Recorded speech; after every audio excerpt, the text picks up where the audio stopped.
Hello everyone, welcome to content tutorials. आज हम लोग यहाँ से अपना जावा कोर्स शुरू करने जा रहे हैं। पहले अपने इंट्रोडक्शन दे दूँ। मेरा नाम है आकाश तिवारी और मैं बीटेक सीएसई ब्रांच से इंजीनियरिंग कर रहा हूँ। और इतना इंट्रोडक्शन काफ़ी मेरे लिए। मेन अपना हम लोग यहाँ से जावा का कंप्लीट कोर्स डाल रहे हैं इस प्लेलिस्ट में। आज से ही कोर्स शुरू हो रहा है और हमारा मेन फोकस है कि आपको बेसिक कॉन्सेप्ट डेप्थ में समझाया जाए। आपका बेसिक बिल्डिंग ब्लॉक, मतलब कि जो कोई भी प्रोग्रामिंग लैंग्वेज की जो एक बेसिक चीज होती है, जो कई लोग समझ नहीं पाते हैं, बच्चे सिर्फ रटते हैं कि यार ये लैंग्वेज कैसे होगा। तो यहाँ पे आपको सिंपल तरीके से, ये पहला लेक्चर है तो पूरा बेसिक होगा, प्योर इंट्रोडक्शन होने वाला है। तो जिनको डाउट है कि प्रोग्रामिंग लैंग्वेज क्या होती है, कंपाइलर क्या होता है, इंटरप्रेटर क्या होता है आपका, और जैसे जी हाई लेवल लैंग्वेज क्या होती है, लो लेवल लैंग्वेज क्या होती है, यहाँ पे प्रोग्रामिंग से रिलेटेड जो कॉन्सेप्ट हैं, जो आपके डाउट्स हैं, जो भी प्रॉब्लम है, वो आपको क्लियर कर दूंगा। और उसके बाद हम लोग जावा कोर्स एक्चुअली में शुरू करेंगे और यहाँ से बेसिक शुरू करते हैं। तो बात करते हैं, अगर जावा की बात की जाए तो Java is one of the most famous programming languages. तो लिखें कि Java is one of the most famous programming language.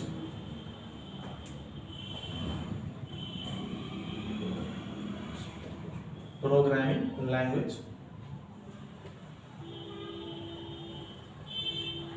तो जावा हमारी बहुत जगह यूज होती है और काफी फेमस है। अगर आपको प्रोग्रामिंग लैंग्वेज सीखनी है तो अगर आप इससे स्टार्ट करते हो तो फिर आप बहुत अच्छी सोच है। कई लोग कोई और प्रोग्रामिंग लैंग्वेज से स्टार्ट करते हैं तो फिर आप इससे स्टार्ट कर सकते हो। तो जावा एक बहुत ही फेमस प्रोग्रामिंग लैंग्वेज है। तो अगर ये प्रोग्रामिंग लैंग्वेज होती क्या, पहले इसकी बात करेंगे कि प्रोग्रामिंग लैंग्वेज क्या होती है। इसको समझ लेते हैं। जावा तो हम लोग पढ़ेंगे, तो बेसिक समझते हैं स्टार्टिंग से। सुनो, तो बात करते हैं प्रोग्रामिंग लैंग्वेज क्या होती है। जावा आपकी एक प्रोग्रामिंग लैंग्वेज है। तो ये प्रोग्रामिंग लैंग्वेज का मतलब क्या होता है, एक चीज ध्यान देखिए, यहाँ पे लिखा हुआ है लैंग्वेज। अब लैंग्वेज के बारे में आप क्या समझते हो? जैसे कि अब मैं आपसे बात कर रहा हूँ, आप मेरी बात सुन रहे हैं। इसका रीजन क्या है? हमें एक लैंग्वेज आती है, वो है हिंदी लैंग्वेज।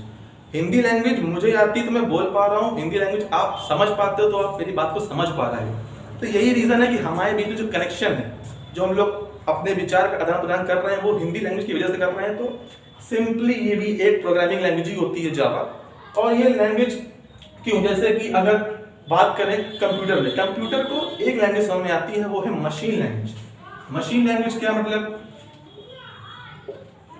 मशीन लैंग्वेज आपने ये सुना जरूर होगा, नहीं सुना तो समझ लीजिए कि मशीन लैंग्वेज, मशीन को सिर्फ 0 और 1 की लैंग्वेज समझ में आती है। 0 और 1 कोई भी इंस्ट्रक्शन जब मशीन लैंग्वेज मशीन में पास होता है तो वो 0 और 1 की फॉर्म में पास होता है। जैसे मान लीजिए कि अगर मशीन में कोई इंस्ट्रक्शन दिया गया तो वो कुछ इस फॉर्म में जाके स्टोर होता है।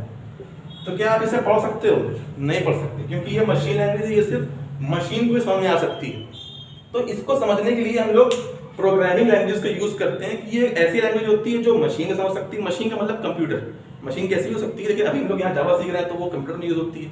तो कंप्यूटर की बात करते हैं, तो ये लैंग्वेज जो है कंप्यूटर ही समझ सकती है मशीन लैंग्वेज को। और प्रोग्रामिंग लैंग्वेज ऐसी लैंग्वेज है जो ह्यूमंस भी समझ सकते हैं और मशीन तो समझ ही सकती है। अब इसका स्टेप बाय स्टेप प्रोसेस क्या होता है आपको धीरे धीरे बताते हैं।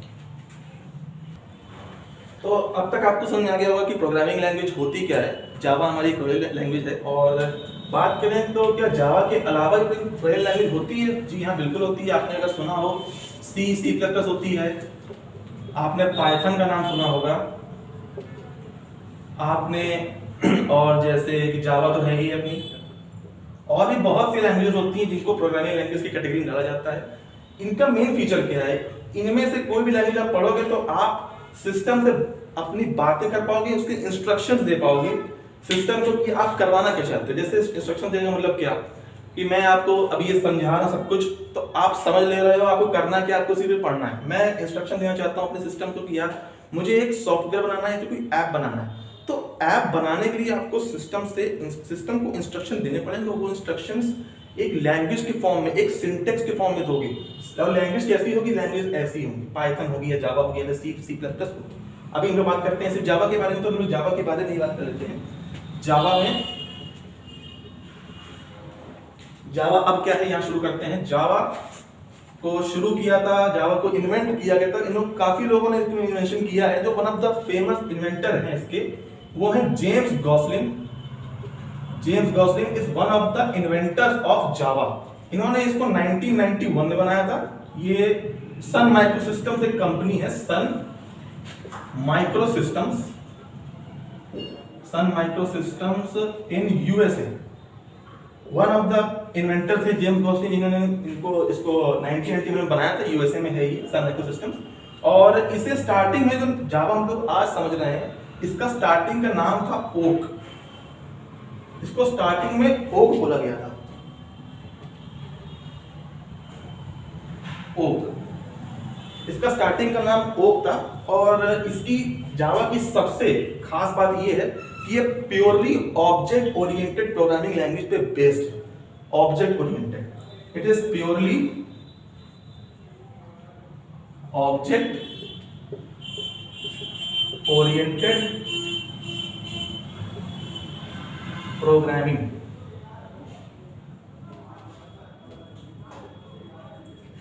ये प्योरली ऑब्जेक्ट ओरिएंटेड, इसको शॉर्ट फॉर्म में आप बोल सकते हो ऊप।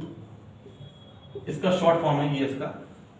जावा की सबसे खासियत यही है कि ये ऑब्जेक्ट ओरिएंटेड प्रोग्रामिंग लैंग्वेज है। अगर बात करें तो जावा से क्या पहले कोई लैंग्वेज थी? इससे पहले कोई लैंग्वेज एग्जिस्ट करती थी, मतलब कि 1991 से पहले किसी ने कोई लैंग्वेज बनाई थी? हाँ, बनाई थी बिल्कुल।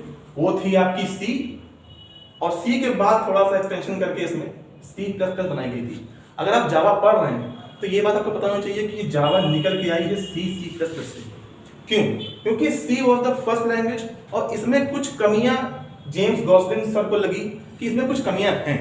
तो उन कमियों को दूर करके एक ऐसी लैंग्वेज बनाई जाए जो यूजर, जो हम लोग प्रोग्राम बनाने वाले, जो लिखने वाले, हमें कोई ज्यादा परेशानी ना हो। जैसे इसमें कई सारे कॉन्सेप्ट्स एक्स्ट्रा थे जो कि यूज नहीं भी होते तो कोई दिक्कत नहीं थी। जैसे पॉइंटर है, इसमें पॉइंटर्स की बात करें तो इस C और C++ में पॉइंटर्स हैं, तो उन्होंने जावा में से पॉइंटर्स को हटा ही दिया। उन्होंने कहा कि हमें इसकी जरूरत नहीं है, और इसे जावा को ऐसा सिंपल वे में, ताकि लोग इसमें पानी पा। हाँ, तो अब बात करते हैं कि जावा प्रोग्रामिंग लैंग्वेज आपकी वर्क कैसे करती है। पहले आपने इसकी एक तो बात है कि प्रोग्रामिंग लैंग्वेज है, तो आप ध्यान से देखो इसमें प्रोग्रामिंग लैंग्वेज का यूज हो रहा है। तो लैंग्वेज का मतलब क्या है? लैंग्वेज में कुछ सेट ऑफ रूल्स होते हैं कि नहीं? जैसे कि बात करें इंग्लिश लैंग्वेज की या फिर हिंदी लैंग्वेज की। इंग्लिश लैंग्वेज हमेशा हम लोग ध्यान रखते हैं कि कब नाउन कौन सा यूज करना है, कौन सा टेंस यूज करना है, कौन सा एडजेक्टिव कहाँ पे यूज करना है। तो ये सब चीजें हमें ध्यान रखनी पड़ती है। ये रूल है इंग्लिश लैंग्वेज के, इससे हम लोग बच नहीं सकते।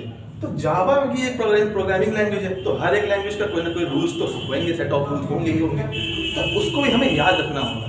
यही बात है कि जावा लैंग्वेज एक सिंपल लैंग्वेज है। ये ऐसी लैंग्वेज है कि आप इसे इंग्लिश की में लिखी होती है, बस थोड़े से सिंटैक्स, इन्वर्टेड कॉमास बोल रहा हूँ, सेमीकोलंस और ब्रैकेट्स का यूज होता है, जिससे ये सभी का कलेक्शन मिला के एक लैंग्वेज बनाएगी। तो बात करें जैसे कि अगर जावा वर्क कैसे करती है, तो अगर हाउ जावा वर्क्स, आप जैसे प्रोग्राम लिखोगे, प्रोग्राम लिखने का मतलब है जो आप एक्चुअल में सिस्टम से करवाना चाहते हो, तो उसे आपको एक लैंग्वेज के फॉर्म में लिखना पड़ेगा। जैसे अगर आपको किसी को बताना है कि आपका नाम क्या है, आपका नाम रमेश है, तो आपको बताना, मान लो आपको लिख के बताना है कि आई एम रमेश, तो लिखोगे ना, तो हमें जो हमें सिस्टम को बताना, जो हमें सिस्टम से करवाना है, हमें एक सिंटेक्स के फॉर्म में लिखना होगा। तो जो सिंटेक्स होता है, जैसे मान लो उसको कहते हैं हम लोग सोर्स कोड, जो हम लोग प्रोग्राम एक्चुअली लिखते हैं, जो टाइप करते हैं। और जब ये सोर्स कोड पूरा लिख चुके होते हैं, हमने पूरे कमांड्स को स्टोर कर लिया है, अब हमने पूरे कमांड्स को लिख लिया, अब इन कमांड को रन करना होगा सिस्टम में। तो इसे जब रन करेंगे तो ये कन्वर्ट होता है बाइट कोड में, बाइट कोड में, और ये इसके बाद आपका लास्ट में कन्वर्ट होता है मशीन कोड में। ये आया आपका मशीन कोड। तो अब ये बाइट कोड और मशीन कोड क्या है? सोर्स कोड समझ लिया आपने, जो हम लोग लिखते हैं, प्रोग्राम में लिखते हैं, उसी को सोर्स कोड बोलते हैं सिंपली। और बाइट कोड और मशीन कोड क्या होता है? मशीन कोड मैंने आपको भी बताया कि ये सिर्फ और सिर्फ कंप्यूटर को आती है। ये 0 और 1 के फॉर्म में लिखी होती है, मतलब कि खूब लंबे इंस्ट्रक्शंस लिखे होते हैं, सिर्फ 0 1 का यूज करके रिपीटेडली 0 1 लिखते रहते हैं। तो ये मशीन को ही समझ में आती है, आप इसे नहीं समझ सकते। मशीन के अलावा you are not unable to understand the code what it is written in the language। तो बात करें मशीन की, तो ये सोर्स कोड पहले कन्वर्ट होता है बाइट कोड में, और बाइट कोड कन्वर्ट होता है आपका मशीन कोड में। तो ये स्टेप होते कैसे हैं? तो जब सोर्स कोड आप लिखते हो तो जाहिर सी बात है, आपने इसको लिखा है तो रन करेंगे हम सिस्टम में जावा में। तो अगर इसे कन्वर्ट करने के लिए हम लोग यूज करते हैं अपना कंपाइलर। इसे हम लोग कंपाइल करते हैं और जो इसे कंपाइल करता है उसे कंपाइलर बोलते हैं, और ये कन्वर्ट होता है बाइट कोड में और उसके बाद ये कन्वर्ट होता है मशीन कोड में। तो बाइट कोड से मशीन कोड में कन्वर्ट करने के लिए यहाँ पर यूज होता है इंटरप्रेटर। तो बात करें कि ये कंपाइलर और इंटरप्रेटर होता क्या है, तो एक चीज ध्यान रखिए, जावा एक ऐसी लैंग्वेज जिसमें बोथ कंपाइलर यूज होता है, इंटरप्रेटर यूज होता है। It is both compiled as well as interpreted language. इसका मतलब क्या कंपाइल्ड इंटरप्रेटेड लैंग्वेज? समझ लो कि आपने जो कोड यहाँ पे लिखा है वो कुछ सेट ऑफ इंस्ट्रक्शंस है जो कि इंग्लिश में थोड़ा बहुत लिखा हुआ है, लेकिन मशीन को तो यहाँ 0 1 समझ में आती है तो वो इंग्लिश में समझेगा। तो इनका काम वही है कि ये कुछ टुकड़ों में बांट के इसे आते हैं मशीन कोड तक कन्वर्ट कर देते हैं, इसे पहुंचा देते हैं वहां तक। तो अगर बात करी जाए कि कंपाइलर इंटरप्रेटर होता क्या है, तो यहाँ पे कंपाइलर डिफरेंशिएट कर देते हैं इनको। इस कोर्स में आपको पूरा बेसिक तक समझाया जा रहा है कि बेसिक क्या है एक प्रोग्रामिंग लैंग्वेज का। तो ये सब पढ़ना जरूरी है। कोड तो प्रोग्रामिंग लैंग्वेज तुम लोग सीखते रहेंगे आराम से। पहला लेक्चर है तो बेसिक पे ध्यान दीजिए, इसे क्लियर कर लेंगे तो जो डाउट्स हैं आपके अंदर जो बेसिक को लेके वो आपके क्लियर हो जाएंगे। तो बात करते हैं कंपाइलर की। कंपाइलर क्या होता है? आपके सोर्स कोड को बाइट कोड में कन्वर्ट करता है। कैसे? सिंपल, आपने कुछ कोड लिखा, मान लो ये कोड कुछ 5 लाइन का है, ऐसे कुछ लिखा है आपने अपने सिस्टम में, 4 लाइन का है या 5 लाइन का है मान लो, आपने इसे ऐसे लिखा है। तो कंपाइलर क्या करता है, इसे एक बार में पूरा रीड करेगा और सीधे कन्वर्ट कर देगा बाइट कोड में। बाइट कोड में डायरेक्ट कन्वर्ट करेगा। अब बाइट कोड क्या होता है? मशीन कोड समझा दिया मैंने आपको, बाइट कोड इसके बाद समझाता हूँ, लेकिन अभी समझते कंपाइलर इंटरप्रेटर यूज क्या होता है। कंपाइलर इसे पूरा रीड करके बाइट कोड में कन्वर्ट कर देता है, और ये जो बाइट कोड है, अब अगला काम है इंटरप्रेटर का। इंटरप्रेटर इसे बाइट कोड को, जो भी बाइट कोड आया है, मान लो बाइट कोड कुछ ऐसा आया है, मान लो ऐसे एग्जांपल दो देख लो, तो बाइट कोड अब इंटरप्रेटर आपका इसे लाइन बाय लाइन रीड करेगा और इसे मशीन कोड में कन्वर्ट करता जाएगा। यही कारण है कि जावा लैंग्वेज जो है थोड़ी सी स्लो लैंग्वेज है। जावा के पास पावर बहुत है, बहुत कुछ कर सकते हो आप जावा से आप एंड्रॉइड एप्स बना सकते हो, जावा से आप बैकएंड में डेवलपमेंट भी कर सकते हो, कई चीजें कर सकते हो, लेकिन इसका एक ये डिफॉल्ट है कि थोड़ी स्लो लैंग्वेज है एज कंपेयर टू बात की थी C++ की, तो थोड़ा सा स्लो है। तो बात कर रहे थे कि कंपाइलर तो ये क्या करता है, एट वंस एक बार में इसे पूरा कन्वर्ट कर देता है बाइट कोड में। और इंटरप्रेटर का यूज ये होता है कि लाइन बाय लाइन कन्वर्ट करता है। लाइन बाय लाइन मतलब ये पूरा कोड एक बार में कन्वर्ट करेगा, ये जो है लाइन बाय लाइन एक लाइन रीड करेगा, कन्वर्ट करेगा, रीड करेगा, कन्वर्ट करेगा। तो ये आपका था कि सोर्स कोड जो हमने प्रोग्राम लिखा है उसे कन्वर्ट किया गया बाइट कोड में, बाइट कोड से कन्वर्ट हुआ मशीन कोड में। अब बात कर लेते हैं कि बाइट कोड क्या होता है। मशीन कोड समझ गए हो आप कि मशीन कोड वो कोड होता है जो सिर्फ और सिर्फ मशीन समझ सकती है। 0 1 की भाषा आम इंसान के समझने की बस की बात नहीं है। ये हम लोग समझ सकते हैं सोर्स कोड, क्योंकि हम लोग खुद ही लिख रहे हैं, तुम लोग समझ सकते हैं। और इसे हटाते हैं और अब हम लोग यहाँ पे बात करते हैं बाइट कोड क्या था। जैसा कि आपको यही दिख रहा है कि बाइट कोड सेंटर में है मशीन कोड और सोर्स कोड के। तो ऐसा समझो कि अगर ये कुछ मैं यहाँ पे अगर छोटा सा एक प्रोग्राम लिख दूं जावा का, अभी मैं समझा नहीं रहा लेकिन एक छोटा प्रोग्राम लिख देता हूँ इसका। तो अगर मैं लिखूं पब्लिक क्लास ABC से बोला पब्लिक स्टैटिक वॉइड मेन, और कुछ भी मैंने मान लीजिए यहाँ पे कुछ सिस्टम, इसमें यहाँ पे लिखते हैं system.out.println, और इसके अंदर मैंने कुछ भी हेलो वर्ल्ड लिख दिया है, हेलो वर्ल्ड। इसे यहाँ बंद किया, इसे यहाँ बंद किया। तो ये देख सकते हो कि ये भी एक जावा प्रोग्राम मेरे सामने लिखा हुआ है। ये एक छोटा सा बेसिक जावा प्रोग्राम है।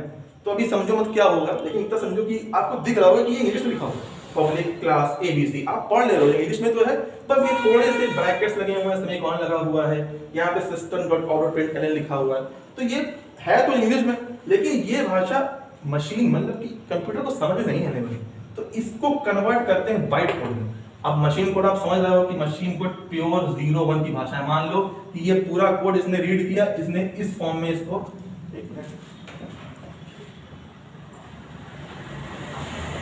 इसमें इसको इस फॉर्म में लिख दिया 0 0 1 1 0 1 0 0। मान लो एग्जांपल तौर पे ऐसा होता नहीं एग्जैक्ट, क्योंकि मुझे तो नहीं याद है कि क्या कन्वर्ट हुआ है, लेकिन मान लो एग्जांपल के तौर पे कि ये कोड जो हम लोग ने लिखा है जावा का, इससे कन्वर्ट हो गया है मशीन कोड में इस फॉर्म में। तो अब बाइट कोड क्या होता है? बाइट कोड आपका मिडिल कोड है, मतलब कि ये थोड़ा सा इससे और ये थोड़ा सा इससे, मतलब कि दोनों के बीच में है। मतलब ये ना ही पूरी तरीके से मशीन कोड है, ना ही ये पूरी तरीके से आपका सोर्स कोड है। सिंपल सी चीज है, ये बीच का पार्ट है। और यही सबसे बेसिक बात आ जाती है यहाँ पे जावा प्रोग्रामिंग की, कि जावा प्रोग्रामिंग आपकी कई कहा जाता है कि it is a platform independent language, platform independent. अब इसके बारे में हम थोड़ी देर बात करेंगे, लेकिन बाइट कोड समझो सिंपल सी है। अभी फिलहाल समझो, पूरा समझाएंगे आपको हर एक चीज। बाइट कोड सिंपल सी है, it is the middle code, middle code, the code between source code and machine code, the code between source code and machine code.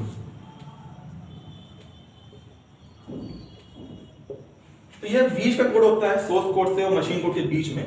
इनका मैं अभी आपको पूरा समझा दूंगा। अभी बहुत सी चीजें समझनी है कि इसके क्या क्या फीचर्स हैं, उन सब में ये बातें आएंगी, लेकिन ये थोड़ा सा बेसिक था तो मैंने आपको समझा दिया कि ये क्या होता है। जैसे आप स्क्रीनशॉट लेके नोट कर सकते हैं। तो अब बात करते हैं, यहाँ पे हमने काफी कुछ सीख लिया कि बेसिक क्या होता है प्रोग्रामिंग में, और बाइट कोड क्या होता है, आपका सोर्स कोड क्या होता है। अभी बाइट कोड को भी और थोड़ा सा डीपली समझाऊंगा आपको मैं। मशीन कोड क्या होता है समझा दिया। अब बात करते हैं फीचर्स ऑफ जावा की। हम लोग पढ़ क्यों रहे हैं? अरे हर एक चीज को पढ़ने का रीजन है, कुछ तो फायदा तो पढ़ेंगे। हम लोग सी इसके पहले बनी थी, C++ बनी थी, उससे हट के जावा बनाएंगे, क्यों बनाएंगे? कुछ तो फीचर्स होंगे ना। तो बात करते हैं फीचर्स की। सबसे पहला फीचर है कि प्योरली ऑब्जेक्ट ओरिएंटेड प्रोग्रामिंग है ये। अब ये बहुत बड़ा वर्ड लग रहा होगा आपको, शॉर्ट फॉर्म में लिख रहा हूँ ऑब्जेक्ट ओरिएंटेड प्रोग्रामिंग को ऊप, शॉर्ट फॉर्म इसको ऊप्स भी बोलते हैं कई लोग। तो ये प्योरली ऑब्जेक्ट ओरिएंटेड प्रोग्रामिंग है। अब अगर कुछ इनसे एनालिसिस कर लेते हैं सी से और जावा से थोड़ा बहुत कि बात करें कि सी में ऐसा क्या है, सी की बात करते हैं सिर्फ, तो सी में ये था ही नहीं, ऑब्जेक्ट ओरिएंटेड प्रोग्रामिंग थी नहीं। तो इस अगर C++ में जोड़ दोगे तो C++ में थी, लेकिन उसमें आप चाहो, आपके ऊपर कंट्रोल था कि आपको ऑब्जेक्ट ओरिएंटेड प्रोग्रामिंग यूज करनी है कि नहीं करनी है, लेकिन यहाँ पे कंट्रोल नहीं है। ये पूरी लैंग्वेज जावा पूरी ऑब्जेक्ट ओरिएंटेड प्रोग्रामिंग पे बेस्ड है। अब ये होता क्या है ऑब्जेक्ट ओरिएंटेड प्रोग्रामिंग, इस पे बात कर लेते हैं। तो जैसे अगर आप यहाँ पे देखो कि ऑब्जेक्ट ओरिएंटेड प्रोग्रामिंग में क्लासेस और ऑब्जेक्ट्स का यूज होता है, classes and objects. Classes and objects क्या होती हैं? जैसे मान लो आपके पास एक कार है, आपके पास एक कार है, आपके पड़ोसी के पास भी, पड़ोसी मान लो आपका नाम रमेश है, आपके दोस्त के पास, आपके दोस्त सुरेश, उसके पास भी कार, दोनों के पास कार है। तो आप दोनों के बीच में क्या सिमिलैरिटी है? एक सिमिलैरिटी है, वो है कार की सिमिलैरिटी, कि दोनों के पास ही कार है। लेकिन क्या कार दोनों एग्जैक्ट सेम नहीं हो सकती? ऐसा नहीं हो सकता कि दोनों के पास सेम कार हो भी सकता है, लेकिन मान लेते कि नहीं है। तो अगर बात करें कि अगर आप रमेश इधर हैं और इधर आप सुरेश, तो रमेश के पास मान लो कार में मारुति सुजुकी की कार है और इनके पास टाटा की कार है। तो आप ये चीज देख सकते हैं यहाँ पे कि दोनों में सिमिलरिटी क्या है? कार, और दोनों की डिससिमिलरिटी क्या है? उसका मॉडल। तो आप कार देख सकते हो कि कार को दो हिस्सों में बांटा गया है, मारुति सुजुकी में, टाटा में। तो समझो बस यही है क्लास, यही है क्लास, ये है कार आपकी क्लास है। अब इस क्लास के कुछ ऑब्जेक्ट्स होंगे, वो ऑब्जेक्ट्स आपके सामने, मारुति सुजुकी ये आपका ऑब्जेक्ट है, ये भी आपका ऑब्जेक्ट है। तो समझ गए ना, class is the major part. ऐसे कह सकते हैं कि super set of the object. Super set मतलब object is the part of class and class is the super set of the objects. Class के अंदर कई सारे ऑब्जेक्ट्स आ सकते हैं, यहाँ पे हमने दो ही बनाए हैं, बहुत से आ सकते हैं, आपके ऊपर है। तो यह देख लो कि हमने एग्जांपल लिया रियल वर्ल्ड सिनेरियो को लेके, कार है, मारुति सुजुकी की है, टाटा की है। तो रियल वर्ल्ड एग्जांपल्स, ऊप्स का यही सबसे बड़ा फायदा है कि रियल वर्ल्ड से जोड़ के आप प्रोग्रामिंग कर सकते हो। That's the major advantage of the programming language of Java, oops. तो अब अगले फीचर की बात करते हैं। इसका अगला फीचर क्या है?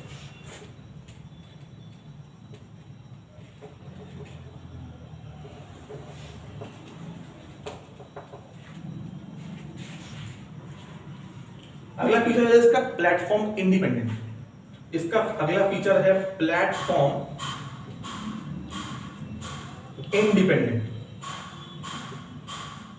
अच्छा, इसका मतलब क्या? प्लेटफॉर्म इंडिपेंडेंट का मतलब, प्लेटफॉर्म इंडिपेंडेंट का मतलब ये है कि जावा प्रोग्राम का सोर्स कोड आप एक कंप्यूटर में लिखो, सोर्स कोड एक कंप्यूटर में, आपने मेरे कंप्यूटर में आके, माय कंप्यूटर में आके आपने कुछ लिखा सोर्स कोड, इस सोर्स कोड को आपने रन किया, रन करने मतलब कंपाइल किया, कंपाइल करने के बाद अब आपको जो मिला, अब आप उसको उठा के किसी भी दुनिया के किसी भी कंप्यूटर में चले जाओ, उसे रन करोगे, वो सीधे मशीन लैंग्वेज में कन्वर्ट होके आपको आपका आउटपुट दे देगा एग्जैक्ट एकदम सही। ये फीचर था प्लेटफॉर्म इंडिपेंडेंट, मतलब कि जावा पे यही फीचर था कि वो प्लेटफॉर्म इंडिपेंडेंट है, आप एक बार कंपाइल करो और कहीं भी रन करो, आउटपुट एकदम बराबर आएगा।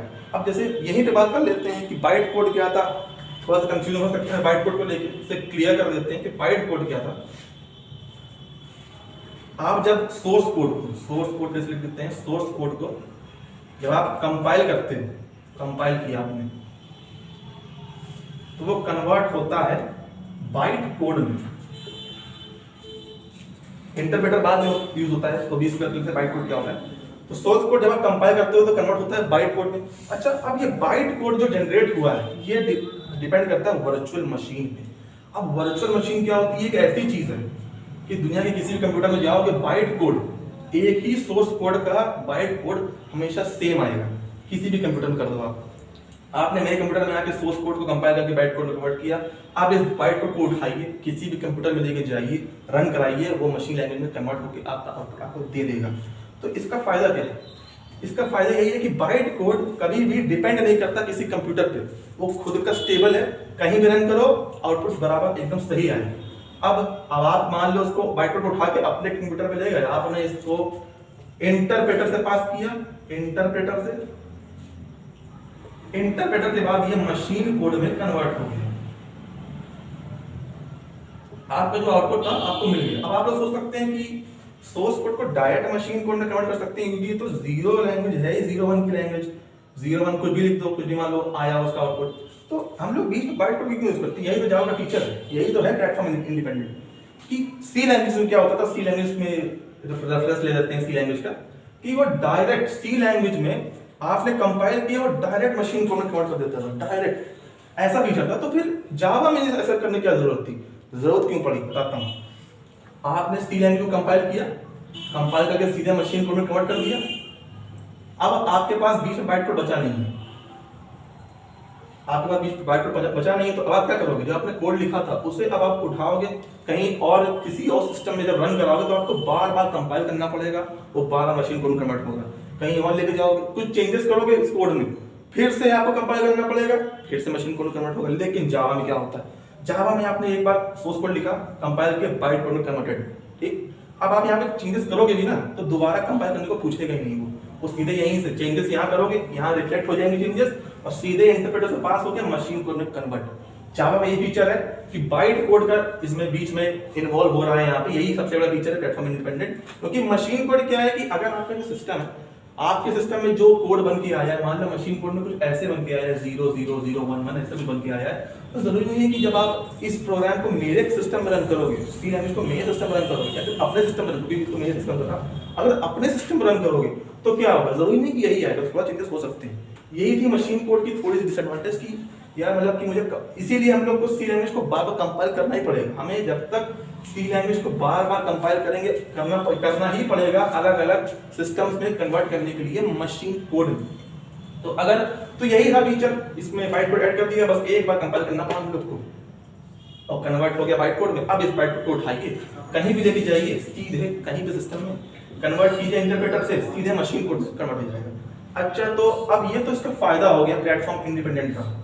इसका एक डिसएडवांटेज भी है, उसके बारे में बात कर लेते हैं। डिसएडवांटेज क्या है इसमें? देखो कि यार एक ही स्टेप में सी लैंग्वेज जो है आपकी एक ही स्टेप में मशीन कोड में कन्वर्ट होगी, कंपाइलर से पास होते हुए, कंपाइलर से पास होके एक ही स्टेप में कन्वर्ट हो गया। जावा में क्या होगा? सोर्स कोड कंपाइल हुआ, बाइट कोड इंटरप्रेटर से पास हुआ, इंटरप्रेटर से मशीन कोड आपको मिल गया। अब देखो प्रोसेस बढ़ गया तो थोड़ा सा यहाँ पे टाइम बढ़ जाता है, बस यही कारण है कि जावा थोड़ी सी स्लो लैंग्वेज है, एज कम्पेयर टू सी। लेकिन इसके बावजूद भी जावा के पास बहुत सारे एडवांटेजेस हैं ओवर सी लैंग्वेज। बस टाइम की थोड़ी सी फंस जाती है बात आगे, बाकी Java is the major language above the C language, you can say like that. तो अब बात कर लेते हैं। तो आपको अब मुझे लगता है कि आपको बाइट कोड का कॉन्सेप्ट समझ में आ गया होगा, इंटरप्रेटर और कंपाइलर का। कंपाइलर क्या करता है, आपका सोर्स कोड को बाइट कोड में कन्वर्ट करता है, और बाइट कोड से इंटरप्रेटर उसको कन्वर्ट कर देता है मशीन कोड में। तो आपको इसका समझ में आ गया होगा।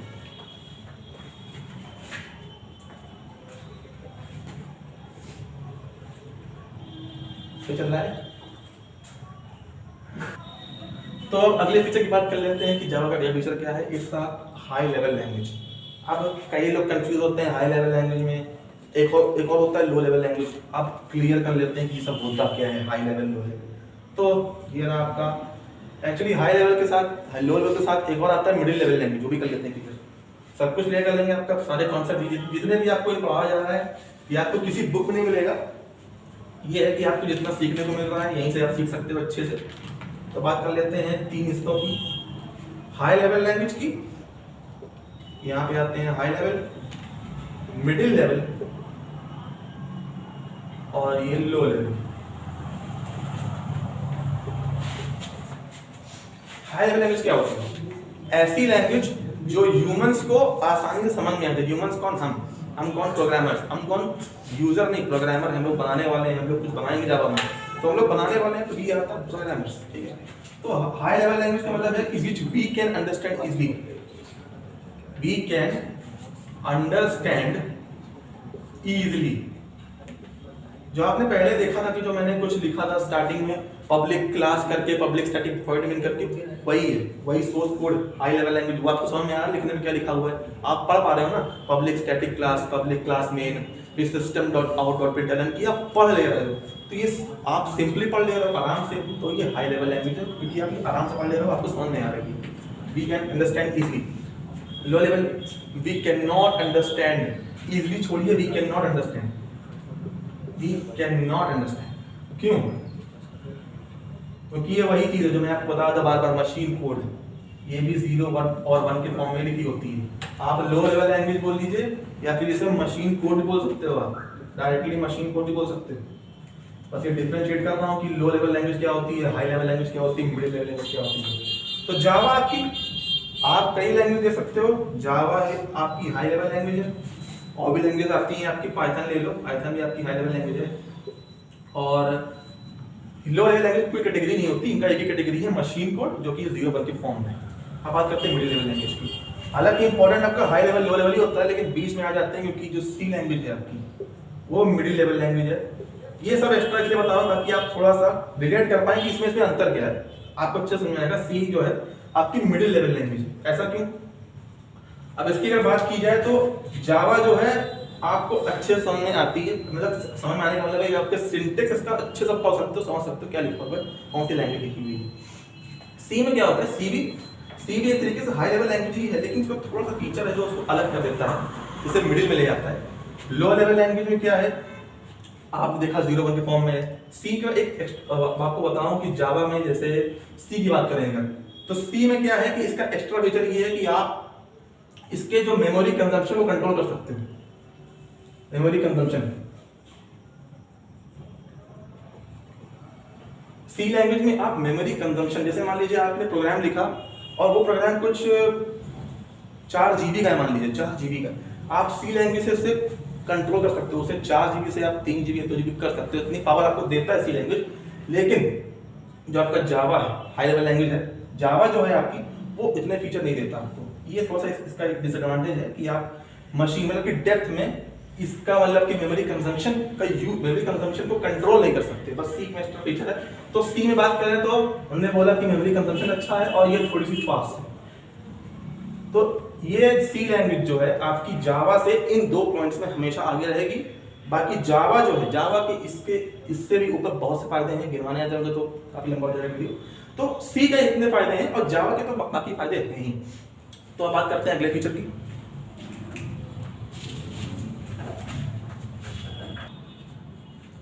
तो ये एक तरीके से लास्ट फीचर हमारे जावा का है, इंटरप्रेटेड लैंग्वेज है। अभी आपको बताया था कि ये कंपाइल करता है, जावा में कंपाइलेशन भी होता है, इंटरप्रिटेशन भी होता है। तो जावा में स्पेशली होता है, अगर हम लोग साइड बाय साइड सी को देखते रहते हैं, सी में क्या आपको बताया था मैंने कि सी डायरेक्टली कंपाइल होती है, डायरेक्ट कंपाइलेशन होता है, इसमें कन्वर्ट हो जाती है मशीन कोड में। मशीन कोड का मतलब 0-1 के फॉर्म में, जो कि सिर्फ मशीन समझ सकता है, इंसान नहीं समझ सकता। इंटरप्रिटेशन लैंग्वेज क्या है, इसका बताया था मैंने कि ये सोर्स कोड आपका कन्वर्ट होता है सबसे पहले बाइट कोड में, बाइट कोड आपका कन्वर्ट होता है लास्ट में, ये machine code, machine code last. तो ये यहाँ पे प्रोसेस हुआ है, यहाँ तक तो ठीक है कंपाइलेशन हुआ है, लेकिन यहाँ पे जो है देखिए इंटरप्रेटर यूज हुआ है, क्योंकि बाइट कोड को कन्वर्ट मशीन कोड में कन्वर्ट करना है तो इंटरप्रेटर यूज करना ही पड़ेगा। इंटरप्रेटर समझो एक तरीके से कुछ है जो कन्वर्ट कर देता है आपके कोड को मशीन कोड में बाइट कोड से। तो ये एक एक्स्ट्रा चीज है, मतलब फीचर्स ऑफ जावा ऐसा इंक्लूड कर सकते हैं आप। अब बात कर लेते हैं कुछ टर्म्स की जो जावा में यूज होती है, इंपॉर्टेंट टर्म्स कौन कौन सी जावा में यूज होती हैं, उसकी बात कर लेते हैं हम लोग। What are the most important terms. अब बात करते हैं, हम लोग ने सब कुछ फीचर्स देख लिए हैं, क्या क्या फीचर्स हैं इसके जावा के। तो अब बात करें कि इसको इंस्टॉल कैसे करना है या फिर इसे रन कैसे करना है, तो बात कर लेते हैं आपकी इससे पहले आपका जेडीके। इसका फुल फॉर्म होता है Java development kit. Java development kit है आपका। तो इसका यूज क्या होता है कि जैसे हमने आपको दिखाया कि सोर्स कोड पहले कंपाइल होता है बाइट कोड में, फिर इंटरप्रेटर से पास होता है। तो ये सेट ऑफ टूल्स हैं, JDK is a set of tools जो कि हमें हेल्प करता है हमारा कोड लिखने में। हम जो सोर्स कोड लिखते हैं, मैं बार बार सोर्स कोड बोल रहा हूँ, इसका मतलब ये होता है कि आप जो प्रोग्राम लिखने वाले हो उसको सोर्स कोड बोलते हैं, उसको कई लोग सिंटैक्स भी बोल देते हैं। तो सिंटैक्स भी कहीं सुनो या फिर सोर्स कोड सुनो तो बात एक ही होती है, मैं सोर्स कोड ही बोलता हूँ ज्यादातर। तो ये हमें हेल्प करता है हमारा कोड लिखने में और कन्वर्ट करने में, कंपाइल करने में बाइट कोड में, उसके बाद फिर आपका मशीन कोड में। अब अगले टर्म की बात करें, जेडीके के बाद एक टर्म आती है आपका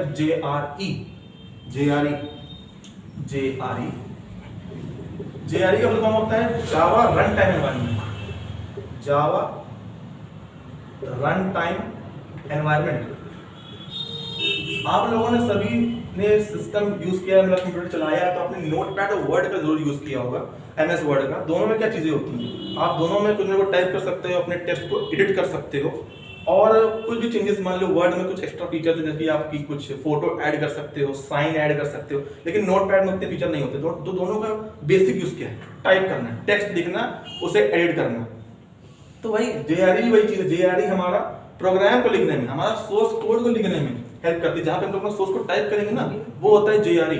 जेआरई मतलब वहां नहीं लिखते हैं लोग, लेकिन ये हमें हेल्प करता है हमारा कोड लिखने में। ये हेल्प करता है हमारा कोड, ये हेल्प करता है हमारा कोड रन होने में, कुछ प्रॉपर्टी, कुछ टूल्स प्रोवाइड करता है जिससे हमारा कोड रन होगा। और ये हमें हेल्प करता है, हमें जैसे एनवायरनमेंट की बात, इसमें एनवायरनमेंट लिखा हुआ है यहाँ पे, क्रिकेट खेलते हो उसके एनवायरनमेंट क्या चाहिए आपको, ग्राउंड चाहिए, पिच चाहिए 22 यार्ड की, आपको फिर आपको 11 प्लेयर चाहिए, तो कि ग्राउंड, ये आपको ग्राउंड चाहिए यहाँ पे। जावा रन टाइम एनवायरनमेंट, तो ये भी आपको एनवायरनमेंट प्रोवाइड करने वाला है जिसमें आप अपना कोड लिखने वाले हो, सोर्स कोड यहीं पे आप अपना टाइप करने वाले हो इस एनवायरनमेंट के अंदर। और एक आती है टर्म आपकी आईडीई, बहुत जगह यूज होती है आईडीई, कई लोग बात करते हैं, हालांकि जावा रन टाइम इसके तो इंपॉर्टेंट नहीं है, लेकिन आईडीई की बात करें तो इसको बोलते हैं इंटीग्रेटेड डेवलपमेंट एनवायरनमेंट।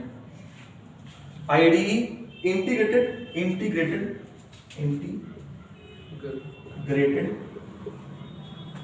डेवलपमेंट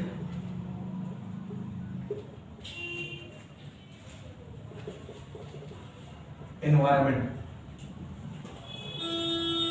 तो यही इंटीग्रेटेड डेवलपमेंट एनवायरनमेंट जहां पे अपना आप कोड। हाँ, तो एक तरह इसमें और है, ये जेडीके जेआरई आईडीई हो गई। आप लोग ज्यादातर जेडीके और जेआरई सुनेंगे, इसको मैंने इंफॉर्मेशन एक्स्ट्रा बढ़ाने के लिए आपको कर दिया है। अब इसमें एक और टर्म होती है, ये सबसे इंपॉर्टेंट टर्म है, जेवीएम। यह है आपकी जावा वर्चुअल मशीन। इसका यूज क्या होता है, आपने देखा होगा कि बाइट कोड को हम लोग कन्वर्ट करते हैं मशीन कोड में, किसकी हेल्प से, इंटरप्रेटर की हेल्प से।